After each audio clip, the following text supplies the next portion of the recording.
میں ہوں سلیم شہزاد اور آپ مجھے اس وقت دیکھ رہے ہیں داستان گو میں۔ داستان اگرچہ ایک بڑا مشکل فن ہے اور اس میں بہت سارے لوگوں نے اگرچہ اپنی ایک پیک بھی اور اپنا ایک کمال بھی حاصل کیا، مگر داستان سنانا ایک بڑا مشکل کام ہوتا ہے، اور اسپیشلی خاص طور پہ وہ داستان جو آپ کی زندگی سے جڑی ہوئی ہو۔ جب آپ اپنی زندگی کے حوالے سے بات کرنا چاہتے ہیں یا کر رہے ہوتے ہیں تو آپ کے پاس بہت سارے مسائل ہوتے ہیں کہ میں نے اپنی زندگی کا کون سا پہلو ہے جس کو میں نے اجاگر کرنے، اور کون سا ایسا پہلو ہے کہ میں نے اپنی زندگی کا جسے چھپانا ہے۔ کیونکہ کچھ پہلو ایسے ہوتے ہیں کہ جن کو چھپانا بڑا ضروری ہوتا ہے، اور کچھ پہلو ایسے ہوتے ہیں کہ جن کو بتانا بڑا ضروری ہوتا ہے۔ ہوتا یوں ہے کہ ممکن ہے کہ میں جس مراحل سے یا جن میں مسائل سے گزر کے اپنی زندگی کے کٹھن راستوں سے گزرتا ہوا، اور اب بہتر ایک زندگی کی طرف میں گامزن ہوں، جب میں زندگی بہتر گزار رہا ہوں، تو ہو سکتا ہے کہ کوئی میرے جیسا، میرے جیسی، یا دنیا کے کوئی بھی کسی حصے میں جو دوست میری اس وقت آواز سن رہے ہیں، ہو سکتا ہے کہ وہ ایسے سچویشن سے گزر رہے ہوں اور میری کوئی بات ان کو اچھی لگے۔ بنیادی طور پہ میری جو پیدائش ہے وہ ایک میرے والد صاحب ایک مزدور تھے، اور مجھے اس میں خوشی ہے، مجھے اس میں کہنے میں کوئی باک نہیں کہ میں ایک مزدور کا بیٹا ہوں، اور میرے باپ نے مجھے حلال کے رزق سے ایک ایک نوالا میرے منہ میں ڈالا اور میں نے وہ کھایا، اور میری کوشش رہی اس وقت تک کہ کبھی کوئی ایسی صورتحال نہ بنے کہ جس سے مجھے کوئی میری ذات کے حوالے سے اگر کوئی بات کرے تو ہو سکتی ہے، مگر میرے والد یا میرے والدین کے حوالے سے اگر کوئی بات کرے تو مجھے یقیناً دکھ ہوگا، کیونکہ وہ ایسے نہیں تھے۔ میں کچھ ہو سکتا ہوں، مجھ میں خرابیاں ہو سکتی ہیں۔ بچپن سے ہی ایک شوق تھا مجھے پڑھنے لکھنے کا، اور کوئی میں تیسری یا چوتھی میں تھا تو اس زمانے میں اخبار نوائے وقت ہمارے گھر جو آتا تھا اخبار، تو وہ میں اس زمانے میں اخبار جوڑ جسے ہجے کہتے ہیں نکال کے وہ میں اس کو پڑھا کرتا تھا، اور میرے دادا کا شوق تھا کہ میں حافظ قرآن بنوں۔ تو ہمارا جہاں گھر ہے تو ہمارے گھر کے بالکل قریب میں مسجد ہے، تو اس مسجد میں میری دادی مرحومہ، کیونکہ میں جب 5ویں میں گیا تو میری دادی ہمیں چھوڑ کے چلی گئی، ان سے میں نے بے پناہ کہانیاں، بے پناہ قصے ان سے میں نے سنے، اور میرا دادا ایک بہت ہی ایک دلبر آدمی تھا، شہر میں اس کی بڑی عزت اور احترام تھی، بہت سارے لوگ جو ہے، میرے والد صاحب نہایت ایک شریف آدمی، یقیناً ہر شخص جو ہے وہ یہی کہے گا کہ میرے والد صاحب اتنے شریف ہوتے، مگر میں یہ کہہ سکتا ہوں کہ بہت سارے لوگ مجھے آج بھی اپنے شہر میں جو ہے نا وہ میرے والد صاحب کے حوالے سے جتنا احترام اور مجھے ملتا ہے ان کی شرافت کے حوالے سے، اس کا کوئی میرے پاس جو ہے نا جس کو کہتے ہیں کہ نہیں ہے کوئی جواب ایسا، کیونکہ میرے والد صاحب کو بہت شوق تھا کہ میں پڑھوں، بہت زیادہ پڑھوں، مگر پڑھائی لکھائی کے ساتھ ساتھ میرے والد صاحب نے مجھے کبھی یہ نہیں کہا کہ آپ نے یہ بننا ہے، یعنی کہ میرے اوپر کوئی ایسی چیز تھوپ نہیں دی گئی، جیسے عام طور پہ کیونکہ کیریئر کونسلنگ کی ایک جو آج کل تو پوری دنیا میں ایک ٹرمنالوجی استعمال ہوتی ہے کہ آپ کو کونسلنگ کی جاتی ہے کہ آپ نے کیا بننا ہے، آپ کا مزاج، آپ کا دماغ کیا ہے، آپ کیا سوچتے ہیں اور آپ نے کیا کرنا ہے۔ تو میرے والد صاحب ایک واجبی سی تعلیم تھی، میری والدہ بھی ایک واجبی سی تعلیم تھی، ہمارے گھر میں کوئی زیادہ پڑھا لکھا آدمی نہیں تھا، میرے والد صاحب نے مجھے کہا کہ بس اتنا ضرور ہو بیٹا کہ مجھے لوگ یہ کہیں کہ آپ کا بیٹا پڑھا لکھا ہے، باقی مجھے نہیں ضرورت، کوئی کبھی انہوں نے یہ خواہش ظاہر نہیں کی کہ آپ CSP افسر بنے، اور میرے اندر بھی کبھی CSP افسر بننے کی یا بڑے افسر بننے کی ہے۔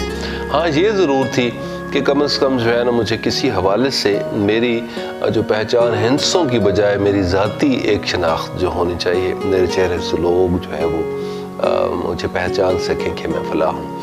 میری ایجوکیشن کو مجھے مکمل کرنے کے لیے مجھے اپنے گاؤں سے ایک دوسرے گاؤں بھیج دیا گیا،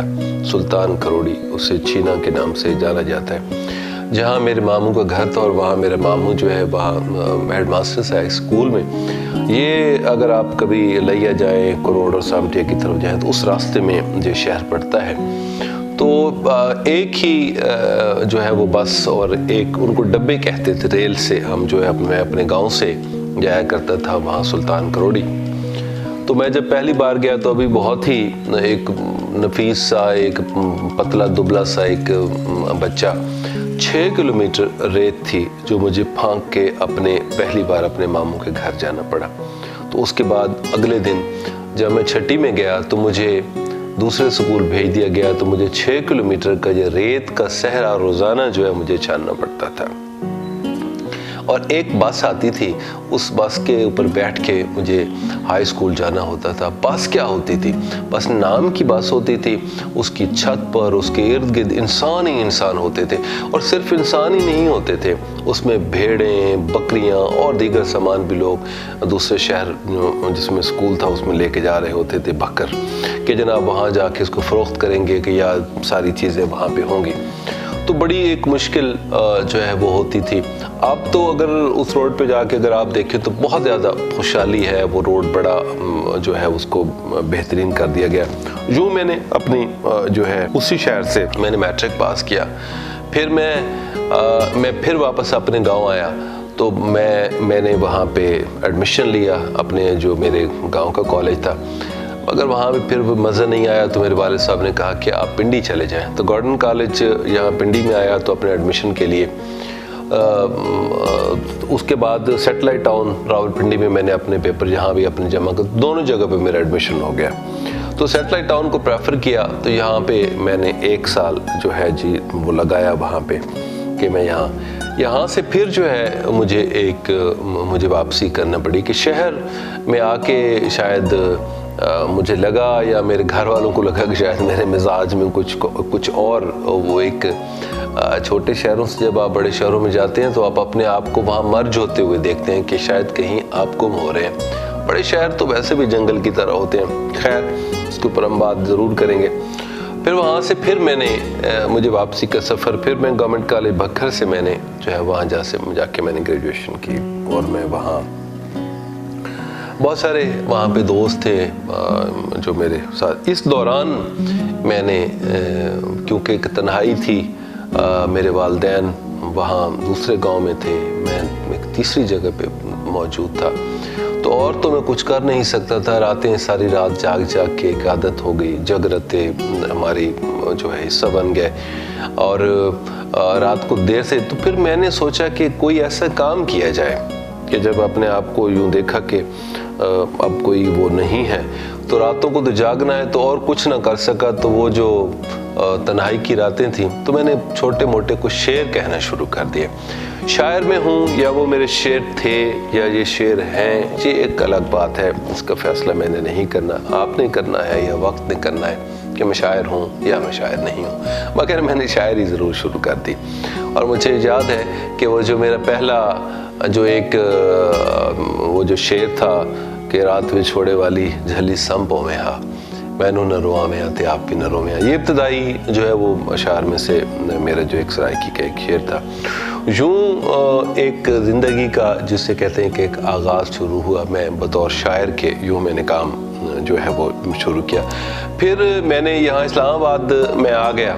اس دوران بے پناہ بہت سارے بڑے بڑے اردو ادب کے ادیبوں سے ملاقات ہوئی،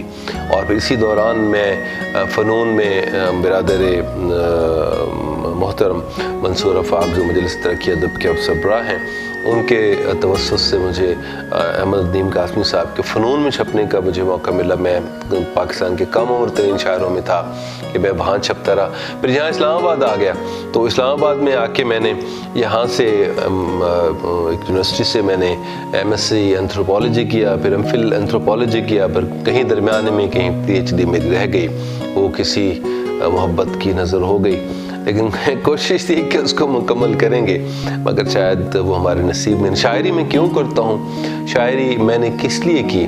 یہ میں آپ کو اپنے اگلے جو ہمارا اسی کا جو ہے دوسرا ایپیسوڈ، اس میں آپ کو بتاتا ہوں کہ شاعری میں نے کیسے شروع کی۔